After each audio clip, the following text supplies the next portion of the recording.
Setiap orang yang percaya pasti merindukan mujizat Tuhan dalam hidupnya. Apakah saudara merindukan mujizat Tuhan? Kalau kita belajar Alkitab, maka kita akan melihat setiap kali mujizat terjadi, ada satu tindakan kunci dari terjadinya mujizat itu. Shalom saudara, bertemu kembali di channel RPG, Renungan Penyejuk Jiwa. Renungan yang dibuat untuk setiap anak-anak Tuhan, untuk menolong anak-anak Tuhan untuk hidup menurut prinsip-prinsip kebenaran firman Tuhan setiap hari. Kalau saudara rindu mendapatkan seri renungan ini setiap hari, silakan lihat di layar saudara. Kalau tanda subscribe masih berwarna merah, silakan ditekan dan tekan juga tanda loncengnya. Maka setiap hari saudara akan mendapatkan seri renungan baru dari renungan ini. Saudara, tema yang akan kita bicarakan dalam video ini dan dua video selanjutnya adalah ketaatan kunci mujizat. Apakah saudara rindu mengalami mujizat dalam kehidupan saudara? Dengarkan renungan ini terus. Namun sebelumnya kita akan mendengarkan sebuah lagu penyembahan yang akan memberkati kita semua. Selamat mendengarkan.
Puji Tuhan saudara, sebuah lagu penyembahan yang indah yang tentu saja telah memberkati saya dan saudara. Saudara, topik yang akan kita bicarakan dalam video ini dan 2 video selanjutnya nanti adalah topik tentang ketaatan adalah kunci mujizat. Kalau kita bicara tentang mujizat dari perjanjian baru, maka mujizat pertama yang kita ingat adalah mujizat di mana di pesta di Kana, di mana air diubah menjadi anggur. Itu adalah mujizat pertama yang dilakukan oleh Yesus. Dan mungkin kita sudah banyak belajar, saudara sudah banyak mendengar khotbah tentang kejadian ini, tentang peristiwa ini, tentang mujizat yang pertama ini. Nah, saudara, selama ini mungkin saudara belajar tentang bagaimana Yesus diundang ke pesta itu, dan kemudian ketika terjadi kekurangan anggur di pesta itu, lalu Maria ibu Yesus melaporkannya kepada Yesus. Tetapi saya melihat bahwa terjadinya mujizat itu ada sekelompok orang yang berperan sangat penting untuk terjadinya mujizat itu. Allah yang melakukan mujizat, tapi ada orang yang berperan sangat penting untuk terjadinya mujizat itu.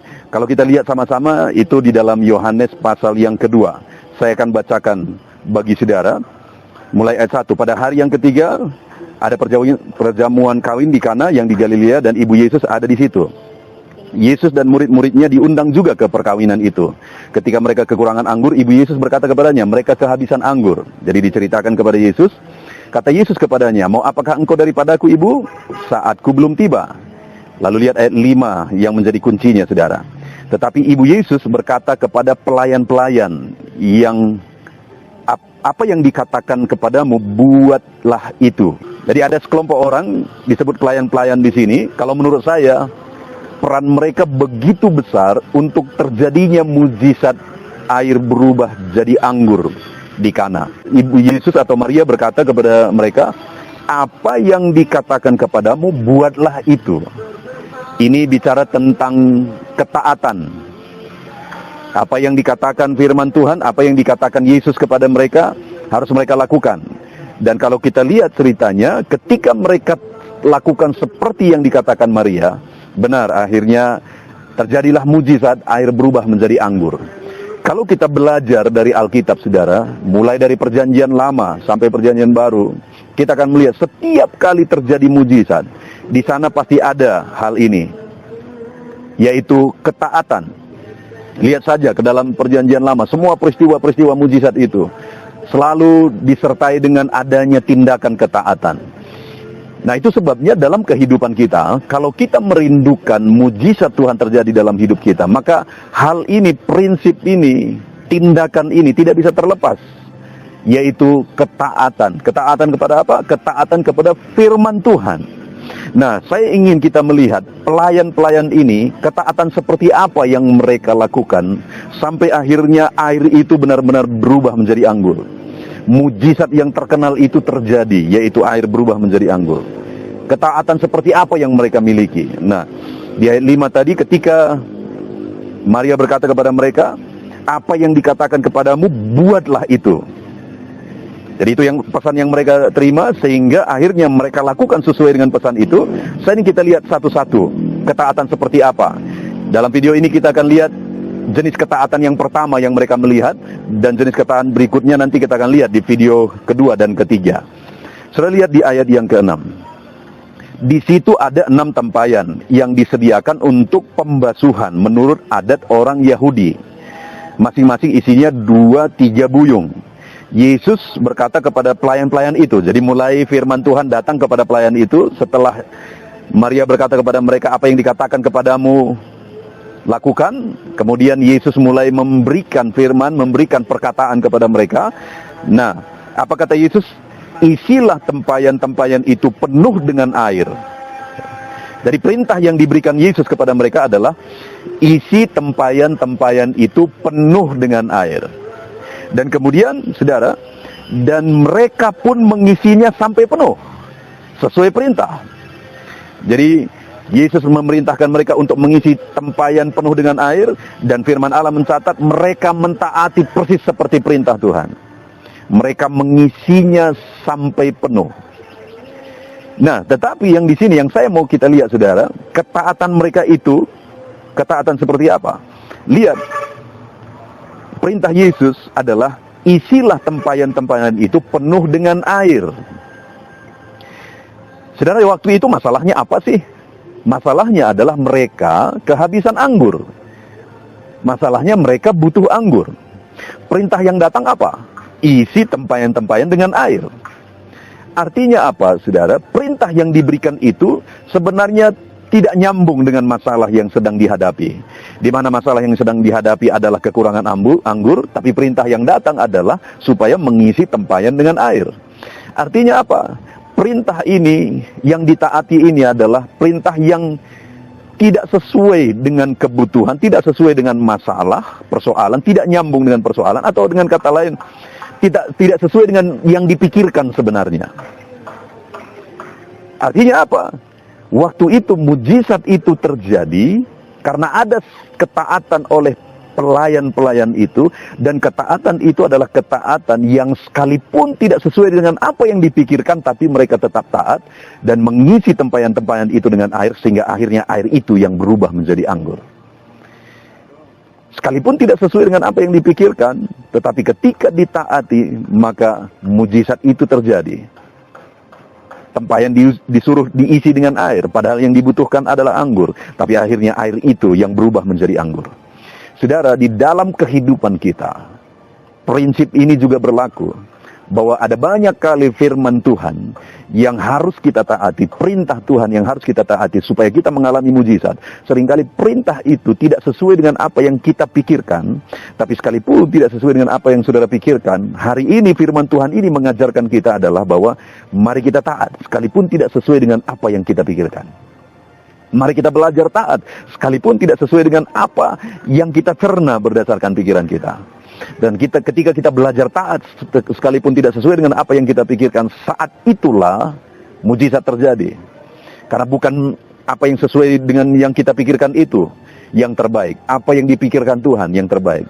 Apa yang direncanakan Tuhan yang terbaik. Dan kalau Dia memberi perintah, maka Dia sudah merencanakan yang terbaik bagi kehidupan kita.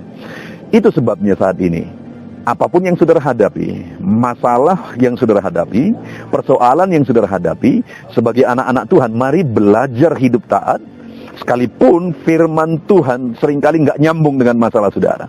Firman Tuhan yang Tuhan mau saudara taati tidak sesuai dengan masalah dan persoalan saudara, bahkan kadang-kadang tidak sesuai dengan apa yang saudara pikirkan, tapi mari belajar taat. Karena ketika kita belajar taat, saat itulah di sini akhirnya air itu berubah menjadi anggur. Jadi hal pertama, prinsip pertama, jenis ketaatan pertama yang harus kita miliki untuk mengalami mujizat Tuhan adalah ketaatan terhadap firman Tuhan, sekalipun terkadang itu tidak sesuai dengan apa yang kita pikirkan. Sekalipun apa yang kita taati itu tidak sesuai dengan masalah yang sedang kita hadapi. Tapi belajarlah taat, karena ketika saudara belajar taat, bagi Allah tidak ada yang mustahil, dan Dia sanggup melakukan sesuai dengan caranya sendiri. Air itu bisa berubah menjadi anggur. Puji Tuhan, anak-anak Tuhan. Mari jalani kehidupan saudara. Ada masalah, ada tantangan yang saudara hadapi dalam kehidupanmu. Belajar hidup taat kepada firman Tuhan. Karena ketika saudara dan saya belajar hidup taat, saat itulah maka mujizat Allah terjadi lebih dari apa yang kita pikirkan. Lebih dari apa yang kita duga. Sampai pemimpin pesta itu nggak menduga bahwa akhirnya belakangan itu muncul anggur yang terbaik. Tidak biasa itu terjadi. Kenapa? Karena memang mujizat yang dilakukan Tuhan itu selalu yang terbaik. Tapi kuncinya belajar taat. Kalau pelayan-pelayan di sini, melalui mereka mujizat itu terjadi, maka hari ini saya pun berkata kepada saudara bahwa melalui kehidupan saudara Allah bisa melakukan mujizat. Kuncinya adalah belajar taat sekalipun tidak sesuai dengan apa yang saudara pikirkan. Mari kita jalani hidup kita dalam ketaatan kepada firman Tuhan dan alami mujizatnya dalam kehidupan saudara. Kita bersyukur buat firman Tuhan, mari kita sama-sama berdoa. Terima kasih Bapa di sorga, hari ini kami belajar lagi firman-Mu, bahwa untuk kami mengalami mujizat, kami harus belajar hidup taat sekalipun tidak sesuai dengan apa yang kami pikirkan. Maka kami akan mengalami mujizat Tuhan. Ada banyak hal dalam hidup kami, kebenaran-kebenaran firman Tuhan yang terkadang yang harus kami taati tidak sesuai dengan apa yang kami pikirkan, tidak nyambung dengan masalah yang sedang kami alami. Tetapi hari ini kami bersyukur firman-Mu mengajarkan kami untuk kami belajar taat sekalipun tidak sesuai dengan apa yang kami pikirkan. Kami mau belajar taat dan kami mau lihat Allah bekerja melakukan mujizat lebih dari apa yang kami pikirkan. Kami bersyukur buat firman-Mu, dalam nama Tuhan Yesus kami berdoa. Amin. Puji Tuhan saudara. Tentunya renungan penyejuk jiwa hari ini sudah menjadi berkat bagi setiap saudara yang menyaksikan. Mari kita terapkan firman Tuhan dan raih janji firman Tuhan dalam kehidupan kita sehari-hari. Dan jangan lupa saudara, perkembangan channel ini tidak terlepas dari partisipasi saudara untuk mensubscribe, like, mengkomen, dan men-share kepada lebih banyak orang. Terima kasih buat partisipasi saudara. Tuhan Yesus memberkati.